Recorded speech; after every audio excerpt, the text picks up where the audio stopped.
Sekarang kita belajar tentang personal pronoun, kata ganti nama orang dengan numeral, kata sifat menerangkan bilangan.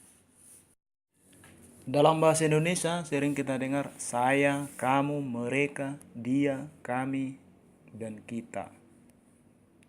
Bahasa Batak saya yaitu au, kamu, ho, mereka, nasida, dia, ibana, kami, hami, kita, hita.